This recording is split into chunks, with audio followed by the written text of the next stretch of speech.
This is Andrew Berry's career on the line. This is another run of the mill. Hey, we're putting pieces. This is the draft where you put the pieces together so that way next year you can go all in for the guy that you want. Yeah, for Andrew Berry, same thing.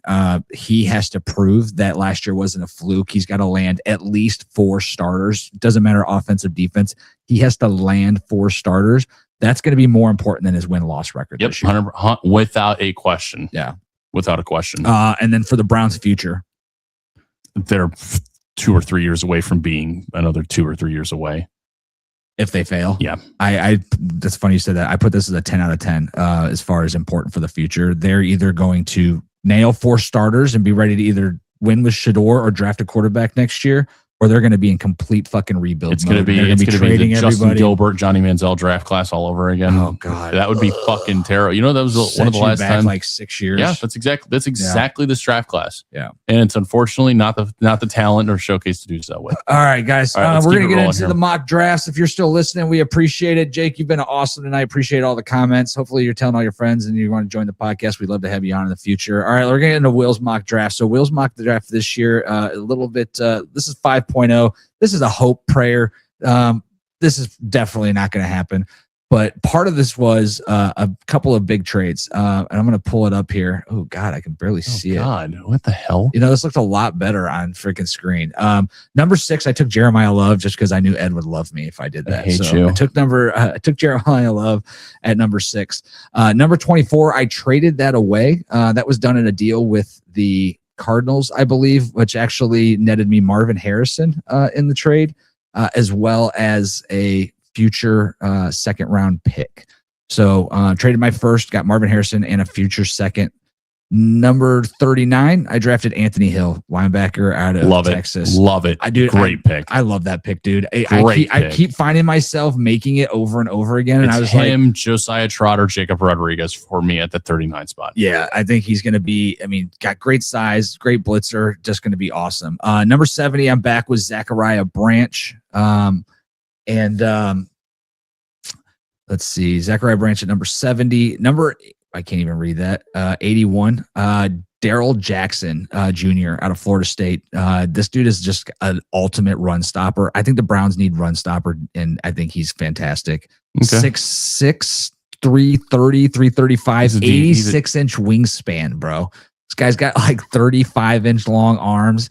Even if he just stands in the middle and puts his arms out, if he gets pushed back, I still think he's going to take up the guards and the center in the middle of his defense. He's just awesome. Number 100 overall. And I forgive me, I didn't put all the trades up here. These were, done a couple of different ways. I did acquire Brian Thomas Jr. as well. I don't remember what they were. It allowed me to do them. I made it happen. It required a pick from next year. I definitely traded my second round pick next year. I definitely traded my 24th overall pick this year. I think I traded 24 and traded up from something else. I don't know.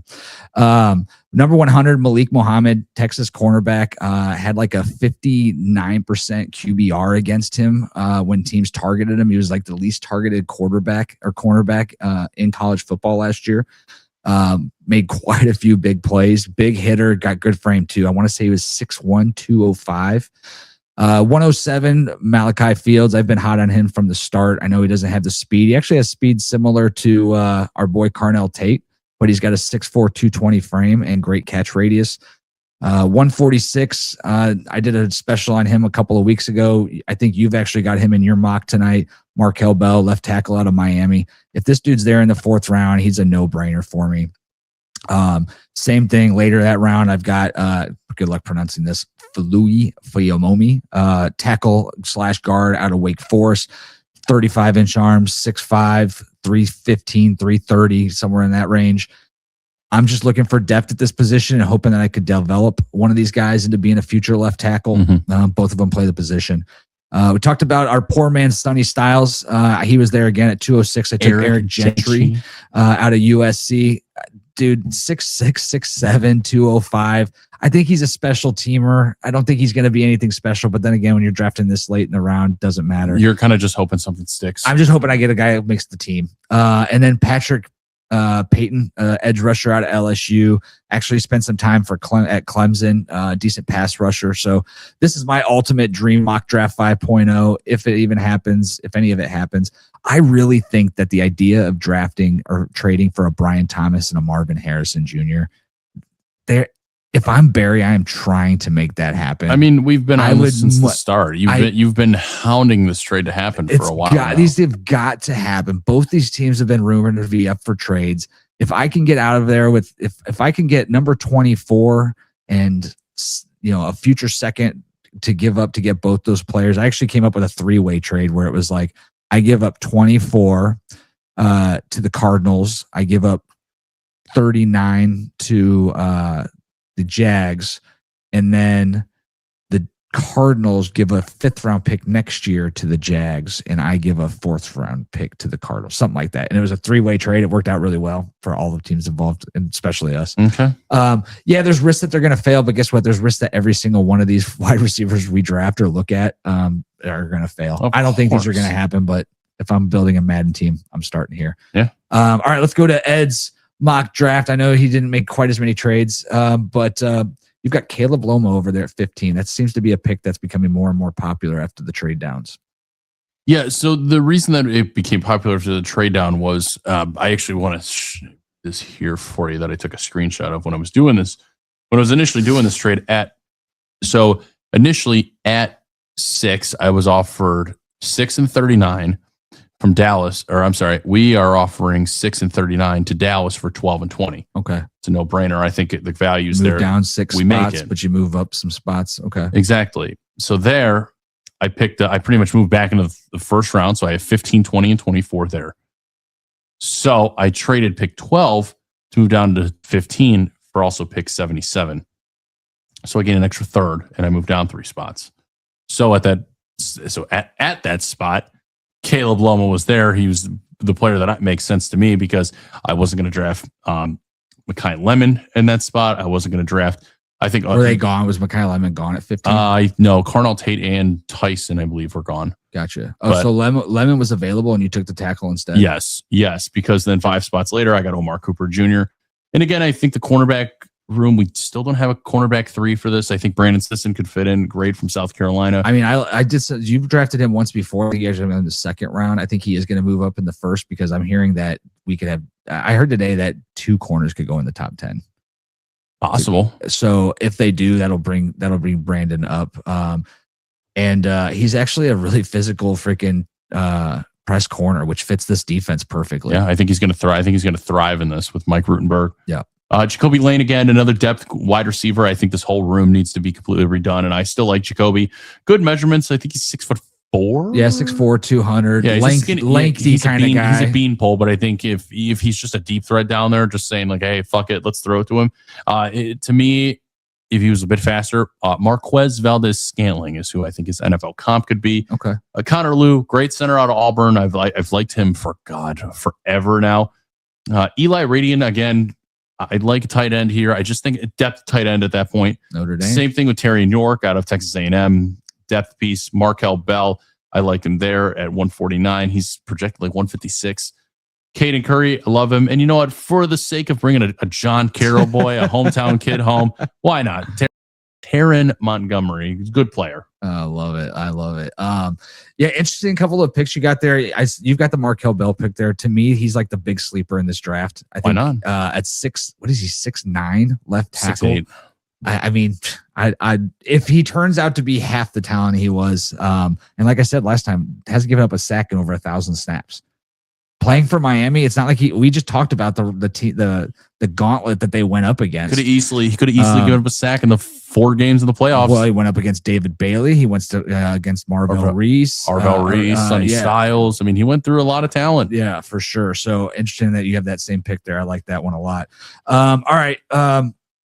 We're going to speeding through the show now. You want to just do Ed sacrifices here? No, not just yet. We'll get to that point. I'm really interested. This week's potential late round gems. I saw him in my mock draft later in the 3rd round. Daryl Jackson Jr., 3-year starter, started at Maryland, transferred over to Miami, played a year at Miami. Mom got ill. He actually transferred to Florida State to be closer. It's about 20 minutes away from where he grew up. And he had to miss a season because of it.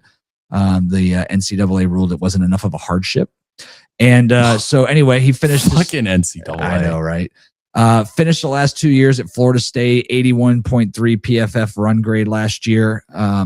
Had a high missed tackle rate in 2024, but he dropped it to under 8% in 2025. Great against the run. Doesn't have a lot of pass. I hear my dog's going off right now. I know. That's what I'm laughing at. Doesn't have a lot of pass rushing skills. Really just a bull rusher, but he's definitely somebody who can clog up the middle. Probably going to go to a 3-4 team. If he played for us, though, alongside Mason Graham, it kind of would give Mason Graham a little bit more of an opportunity to attack rather than to kind of have to play 6'5", 315, 86-inch wingspan, dude. Big plus. It's a big plus, dude, man. A big dude. So that's my late round gem for the week. I'd love to see him come to Cleveland. We'll see what happens. I know Browns are going to take some defensive players. That run defense, while it played well for most of the year, worried me after they lost Malik Collins there in like week 14. We've mentioned it before. If there's a piece there where we can add to that run defense again, just insurance purposes, why not? Yeah, it's especially funny, in the later rounds. As you do these mock drafts, you start to learn about some of these players. There's like a cornerback out of Florida that I like. He's like 6'3", 215. I think his name's Derek Moore. And it makes me think, like, if I was a real GM of an NFL team, like, I feel like the way that I would go about this would, like, these are the 10 players I want to. Can I stop you for 1 second? You just said when you're doing these mock drafts, you get to learn a lot about these players. My first thought was when they announce the player that's getting drafted, the first thing that the announcers do is, and so out of the University of blank and blank got drafted. His father serving a 2-year felony sentence for attempted murder on his mom who went through. I'm like, what the fuck is, like, you ever notice that? Yeah, they always point out especially with the late round picks. Yeah. They got to act like is currently serving. They don't do that with the first round picks. The first round picks are like 14 sacks, 25 quarterback pressure, 7 interceptions. But then in the third and fourth round, it's like, it's just great that this guy's getting drafted. No, they still do it to the first round. Look at what his mom slept with 35 guys last month just to go ahead and pay for his last year before he became a scholarship athlete. Yeah, a little Forrest Gump action. Slept on the floor of his car. It was an 86 Lincoln Town car. You know, it's like, no, they still do it. Look at Laramie. Look what they did to Laramie Tunsil. Look what they did. Was Laramie Tunsil the one smoking weed in the gas mask? Yeah, the gas mask bomb. Yeah, he takes up. No, look what they did to Joe Mixon too. He gets drafted. The first thing that they show is the video of him ripping open that Taco Bell door and going up to that chicken. Whack! Just beats the shit out of her. All right, let's get into your late round draft pick here. You've got Kyle Lewis. Tell me about Kyle Lewis. So I like Kyle Lewis. I think the measurable numbers aren't the best. You know, he's 5'11", he's 220. He's a bit undersized for a linebacker purpose. And 4.5 speed. They actually transition him to safety. Might be a thing. So great special teams player. So again, I don't think he's going to be anything super crazy. Didn't play at a massive program at Pitt. Still got to give it the respect though. They've had some legends on that. Have you ever seen the history that comes from Pittsburgh? No. It's insane. Really? Yeah, it's like Larry Fitzgerald, Aaron Donald. There's an actual list of like Hall of Fame Pittsburgh players. And I like Kyle Lewis overall. I think due to his size, he is going to struggle to get off blocks. And if he could transition to safety and work out for him, that'd be great. He's limited in man coverage, and the biggest flaw to him is actually his IQ because he gets fooled by the eyes of the quarterback. You know, he's trying to pay attention. Yeah.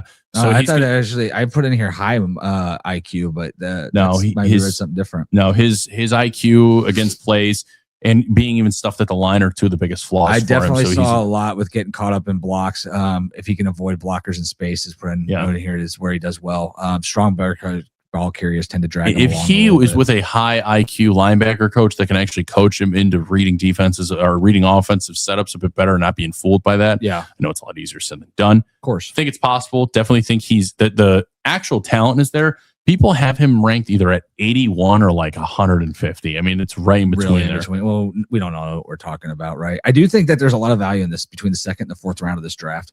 I think it's one of those things where if I have, it's one of those like kill it with quantity type things. Like if I can get 6 players in that third and fourth round period, maybe I can get 3 of them to be starters. That area of the draft is the meat and potatoes. And this is the meatiest and the most potatoy draft there could be for stuff like this. Meaty and potatoy. I love it. I could go for some potatoes right now. Are you a sweet potato guy or regular potato guy? I'm a regular potato guy. I do not like sweet potatoes. Love sweet potato.